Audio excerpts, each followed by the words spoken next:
तो लेक्चर 2 में आज देखेंगे गॉस सिडल मेथड से किसी सिस्टम को कैसे सॉल्व करते हैं. Gauss Seidel method is always convergent for a system of linear equation star if this system star is diagonally dominant. ठीक है. So first we will see what is the condition of diagonally dominant system, right? When we will say that this system of linear equations is diagonally dominant, कैसे identify करोगे कि given system of linear equation diagonally dominant है.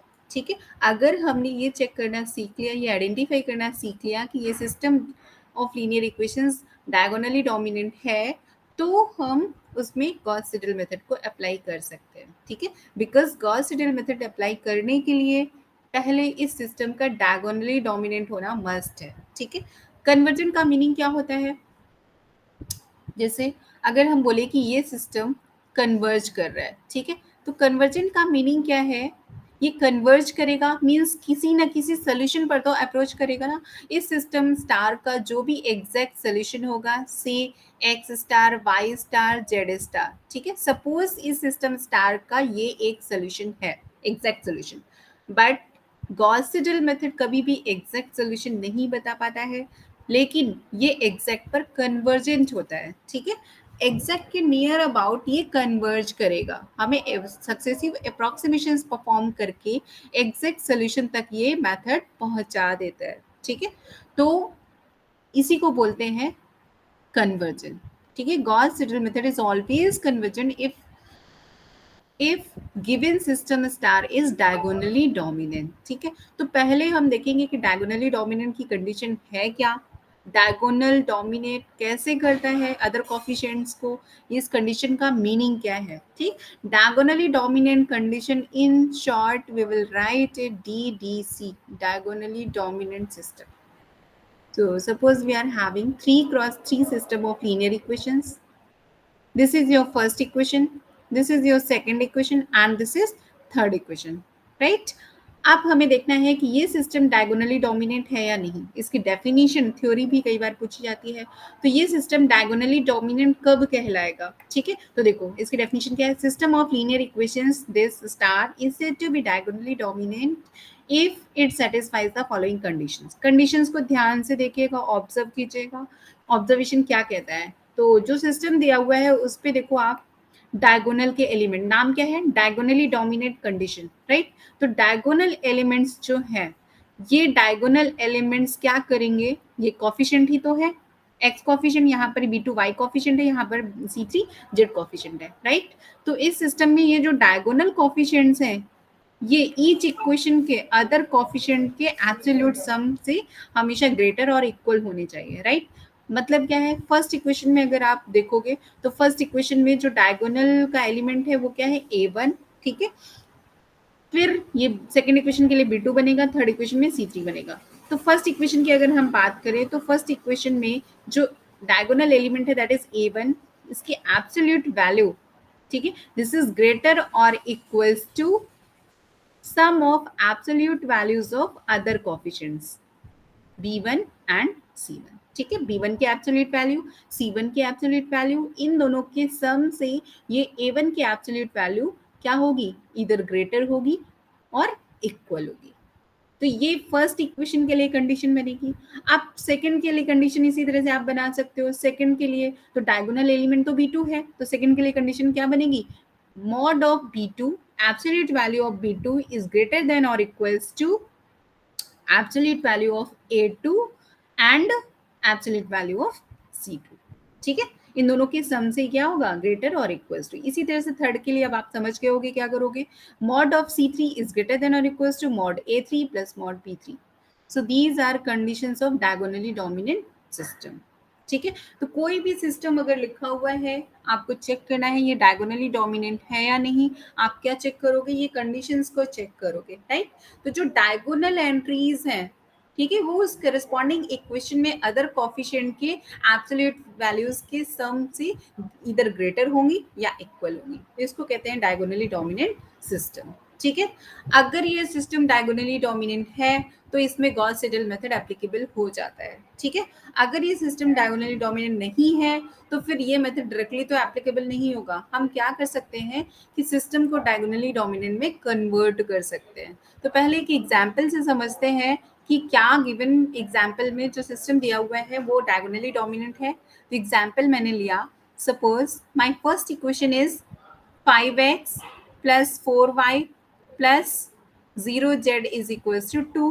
Then second equation is 3x plus 8y plus 2z is equals to 5, and third equation is 2x plus 4y plus 11z is equals to 7. ठीक है। ये एक system of linear equation star given है question में। ठीक है। Now my question is whether this system star is diagonally dominant. बताइए, diagonally dominant की जो कंडीशन आपने पढ़ ली है, ठीक है, उसको अप्लाई करके देखो क्या ये गिवन सिस्टम डायगोनली डोमिनेंट है।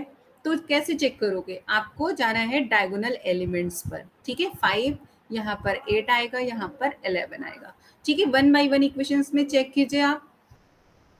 तो आपने देखा कि फर्स्ट इक्वेशन के लिए कंडीशन चेक करो, मॉडुलस ऑफ 5 क्या ये ग्रेटर और इक्वल्स टू की कंडीशन को होल्ड करता है। ठीक है। मॉड 4 प्लस मॉड ऑफ 0, एक कोफिशिएंट 4 है, दूसरा क्या है 0। क्या ये कंडीशन ट्रू हो रही है फर्स्ट इक्वेशन में। देखिए, तो आपने देखा कि ये तो भाई 5 है और ये क्या है 4 प्लस 0 यानी 4 ही आएगा। तो 5 ग्रेटर देन 4 तो है, तो आप बोलोगे यस इट इज ट्रू, है ना। ग्रेटर और इक्वल इसको रीड करते हैं, आपको पता है जैसे ट्रुथ टेबल बनाते हो तो ट्रू है और फॉल्स है। ठीक है। अगर बीच में और का केस आया तो ट्रू और फॉल्स, तो आंसर क्या आता है ट्रू आता है। अगर एंड का केस है तो ये फॉल्स बन जाता है, एंड फॉल्स के अकॉर्डिंग आएगा और ट्रू तो ट्रू के अकॉर्डिंग आएगा। ठीक है। और के केस में तो ट्रू और फॉल्स।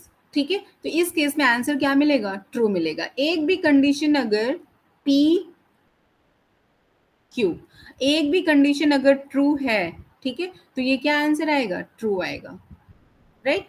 और एंड के केस में क्या हो जाता है, एक भी फॉल्स है तो फॉल्स आता है। तो इस तरह से हमें ध्यान रखना है। तो देखो 5 इज ग्रेटर देन 4, एक कंडीशन तो ट्रू हो रही है, तो ये कंडीशन होल्ड हो रही है। अब हम सेकेंड इक्वेशन में जाएंगे। ठीक है। एक कोफिशिएंट 3 है, 8 है, 2 है, डायगोनल पे कौन सा आएगा 8 आएगा। तो 8 absolute value is greater than और इक्वल्स टू एब्सोल्यूट वैल्यू सम में मॉड 3 प्लस मॉड 2। क्या ये ट्रू है आप बताइए। तो आप जानते हो 8 और यहाँ पर 3 plus 2, absolute value of 3 is 3, absolute value of 2 is 2। Absolute value का मतलब क्या है, अगर एब्सोल्यूट वैल्यू ऑफ -3 पूछी जाएगी तो ये 3 आएगी, मीन्स माइनस साइन को हमें इग्नोर करना है। ठीक है। प्लस साइन के साथ उस नंबर को हमें कंसीडर करना है। So 3 plus 2 5, so 8 is greater than 5। क्या ये ट्रू है, yes we know 8 is greater than 5, this is true, right. तो सेकंड कंडीशन भी होल्ड हो गई। थर्ड के लिए चेक कीजिए, coefficients are 2 4 and 11, 11 is in diagonal position. ठीक है। तो चेक करो, मॉडुलस 11 इज ग्रेटर देन और equals to 2 mod plus 4 mod. क्या ये ओके है, चेक कीजिए। So we know 11 is greater than 2 plus 4 6, true है, तो ये कंडीशन ट्रू हो गई। ठीक है। तो हमने चेक किया कि ये जो सिस्टम स्टार है ये कैसा है, डायगोनली डोमिनेंट मिल गया। ठीक है। ये सारी की सारी कंडीशंस को फुलफिल कर रहे हैं, that means this system star is diagonally dominant. अब दूसरा एग्जाम्पल लेती हूँ मैं। अच्छा, एक बात और मैंने बताया, गॉस सीडल मेथड हम नेक्स्ट वीडियो में देखेंगे। ठीक है। लेकिन बस अभी के लिए आप इतना समझ लीजिए कि कोई भी सिस्टम स्टार अगर क्वेश्चन में गिवन है और ये डायगोनली डोमिनेंट हो जाता है, ठीक है, तो आप इसमें गॉस सीडल मेथड को अप्लाई कर सकते हो। ठीक है। आप यहाँ पर नोट में लिख लीजिए, note point is if system of linear equation star is diagonally dominant,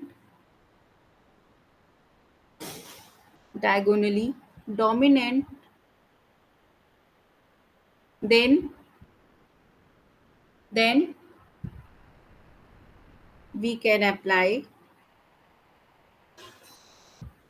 Gauss Seidel method.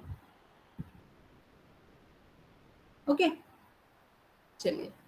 तो ये बात हमें ध्यान रखनी है जब नेक्स्ट वीडियो में हम गॉस सीडल मेथड के एल्गोरिथम स्टडी करेंगे, ठीक है, तब हम इस बात को ध्यान रखेंगे। गॉस सीडल मेथड अप्लाई करने से पहले हमें उस सिस्टम में डायगोनल डोमिनेंसी की कंडीशन को चेक करना होगा, राइट। अब देखते हैं। तो next example,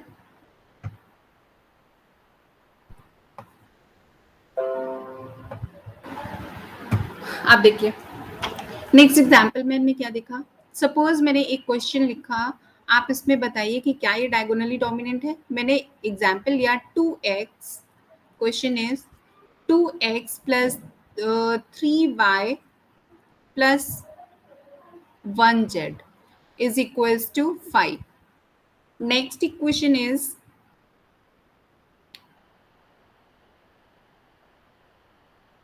5x plus 2y plus 3z, 3 कर लीजिए या 0 कर लीजिए, 0z is equals to 4.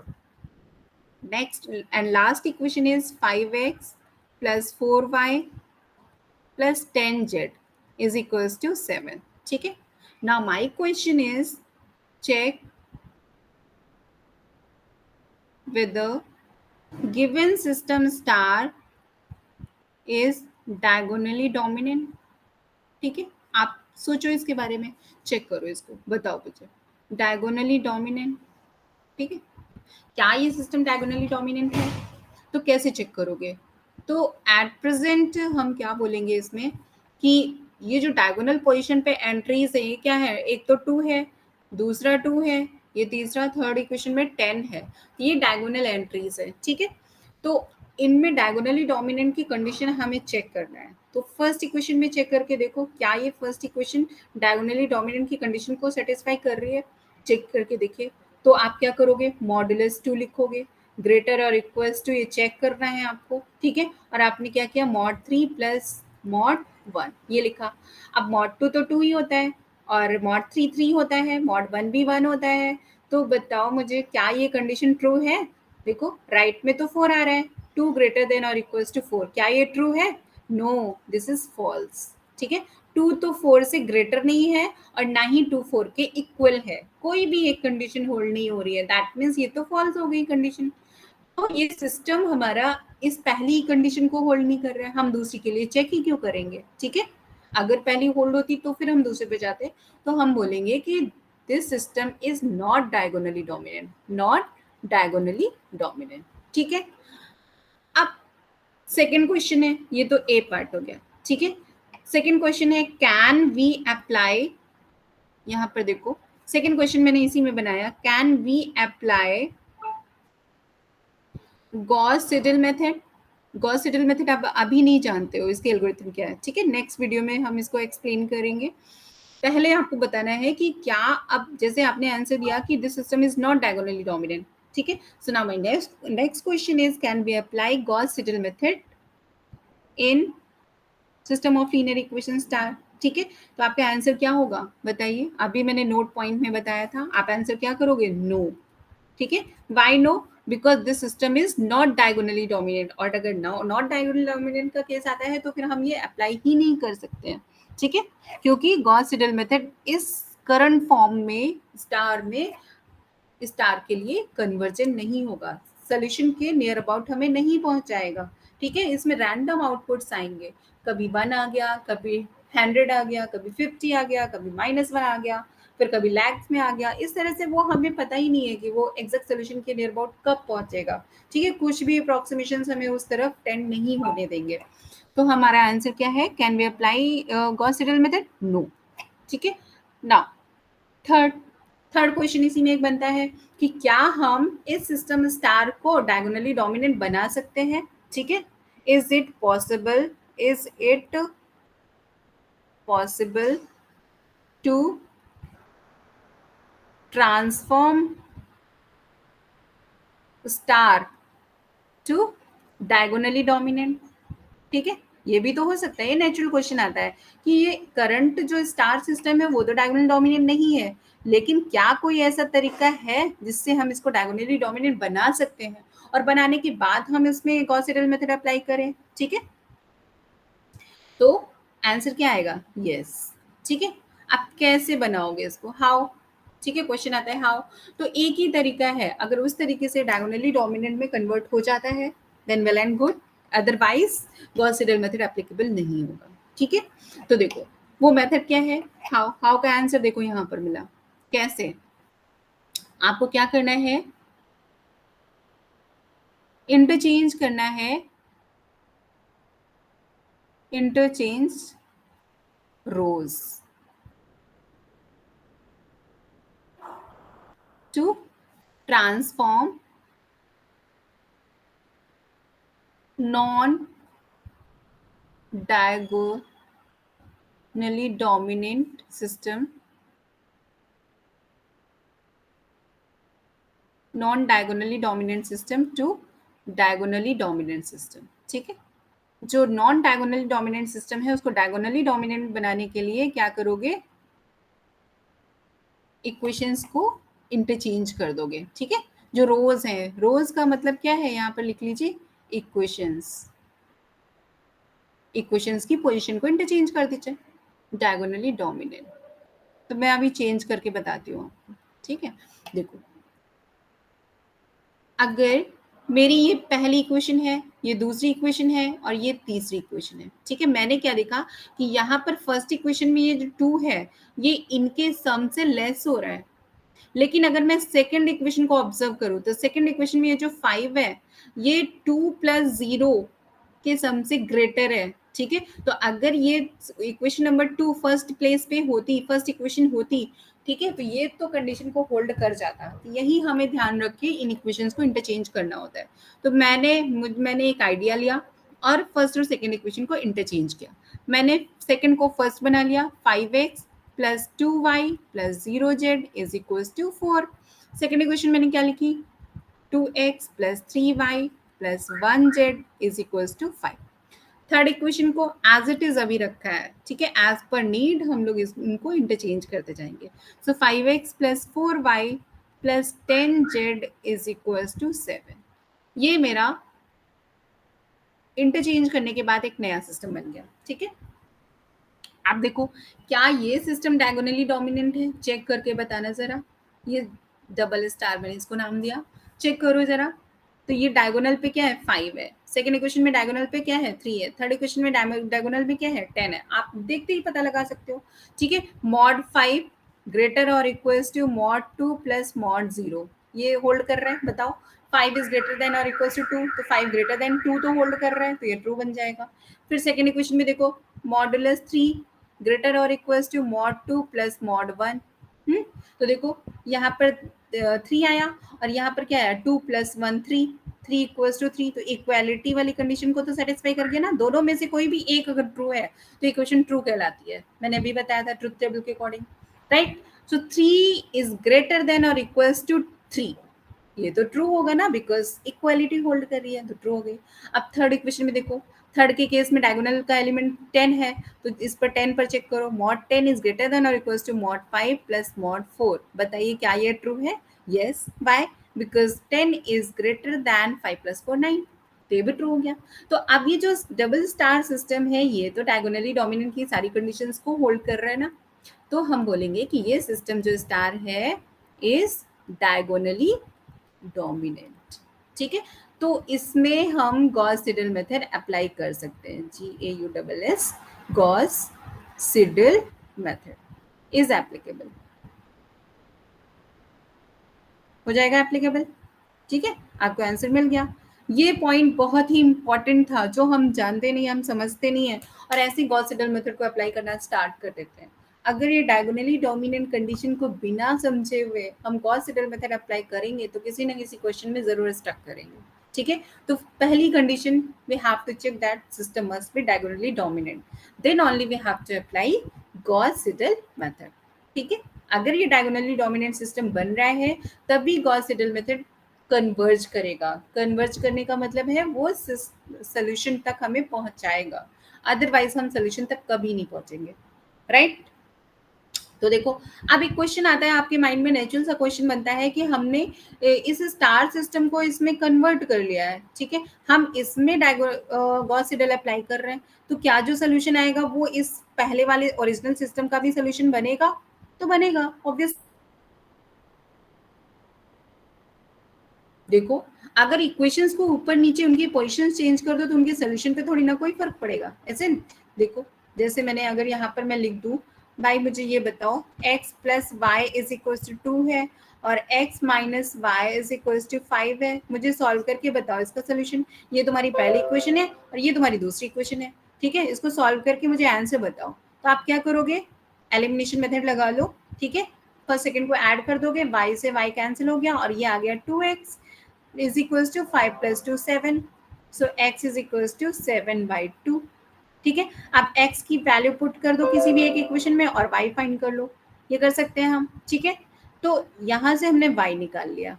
अब अगर मैं आपसे कहती कि भाई 1 और 2 की पोजीशन को इंटरचेंज कर दो, ठीक है, तो आपने दूसरी इक्वेशन को फर्स्ट इक्वेशन लिख लिया, x minus y is equal to 5 और फर्स्ट को सेकंड बना दिया, x plus y is equal to 2, ये कर दिया आपने।